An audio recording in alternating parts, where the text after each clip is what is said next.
चौधरी साहब, आप ये बताएं कि इनफरादी तौर पर पाकिस्तान का हर शहरी मुल्क की तरक्की के लिए क्या किरदार अदा कर सकता है? जी, सबसे पहले तो हमारे मुल्क के अंदर आप देखें कि किसी भी मुल्क की तरक्की के लिए ये ज़्यादा ज़रूरी होता है कि लोगों को यूनाइटेड होना चाहिए।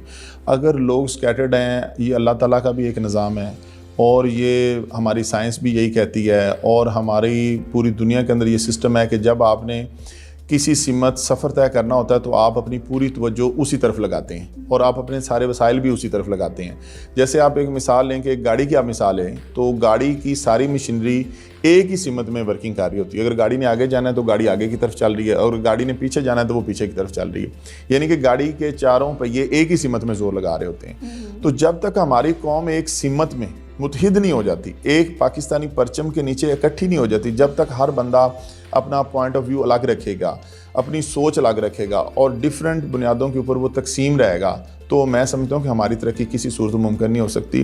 और सबसे पहला काम जो हम करने जा रहे हैं इंशाअल्लाह ताला वो ये है कि हम लोगों की अखलाकियात के ऊपर काम करेंगे।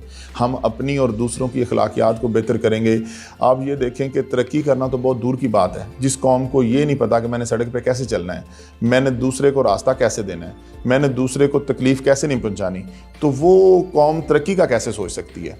हमारी कोशिश ये है कि हम सबसे पहले अपने नौजवानों को, अपनी कौम को, अपने तमाम लोगों को ये सिखाएं कि हम दुनिया में किसी भी मुल्क में जाएं तो हम अपने किरदार से पहचाने जाए, हमारा किरदार इतना अच्छा हो कि लोग कहें कि ये बंदा ज़रूर पाकिस्तान से आया है।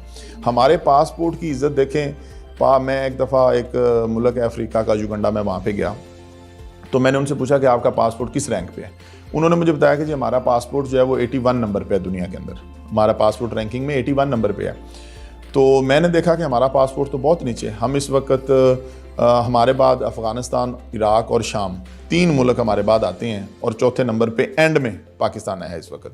अच्छा, मैंने सोचा कि उनका पासपोर्ट 81 नंबर पे क्यों है, कि क्या उनकी इकॉनमी हमसे बेहतर है? नहीं, उनकी इकॉनमी भी हमसे बेहतर नहीं है। क्या उनकी आर्मी हमसे बेहतर है? उनकी आर्मी भी हमसे बेहतर नहीं है। क्या उनके पास एटम बॉम्ब है? उनके पास एटम बॉम्ब भी नहीं है। लेकिन मैंने एक चीज़ नोट की कि जब मैं वहाँ सड़कों पर सफ़र कर रहा था तो कोई भी बंदा किसी दूसरे को गैर ज़रूरी तौर पर हारन नहीं बजा रहा था। कोई भी बंदा अपनी लेन की, डिसिप्लिन की खिलाफ वर्जी नहीं कर रहा था। कोई भी बंदा किसी को गाली नहीं दे रहा था। इस तरह से अगर आप दुनिया में नंबर 1 पासपोर्ट की बात करें तो दुनिया में नंबर 1 पासपोर्ट जापान का है। जापान वालों के पास उनकी इकॉनमी अच्छी है, उनकी बाकी भी चीज़ें अच्छी हैं, लेकिन जिस चीज़ ने उनको सबसे टॉप पे जो लेके गई है वो उनका इखलाक है। अगर आप जापान में चले जाएं और आप किसी को शुक्रिया अदा कर दें या किसी की आप हेल्प कर दें तो वो 10 मिनट आपका शुक्रिया अदा करने में लगा देता है। तो ये वो चीज़ है जो किसी भी कौम को, माशरे को, लोगों को एक कौम बनाती है और उनके झंडे की, उनके मुल्क की, उनके पासपोर्ट की इज़्ज़त का बाइस बनती है। हमें सबसे पहले ये चीज़ पैदा करनी है कि हम चाहे अपने मुल्क में हों, चाहे किसी दूसरे मुल्क में हों, हमारी ज़बान से और हमारे हाथ से किसी दूसरे को तकलीफ़ नहीं होनी चाहिए और हमें अपनी अखलाकियात को बहुत बेहतर करना चाहिए। आपको पता है कि ये हमारे नबी सल्लल्लाहु अलैहि वसल्लम का फरमान अलीशान है कि क़यामत वाले दिन सबसे जो वज़नी चीज़ है नामा अमाल में वो हमारा इखलाक है। ये नहीं कहा गया कि नमाज है, रोज़ा है, ज़कात है, हज है, उनकी अहमियत अपनी जगह पे है, लेकिन इंसान का जो इखलाक है वो सबसे वज़नी चीज़ है।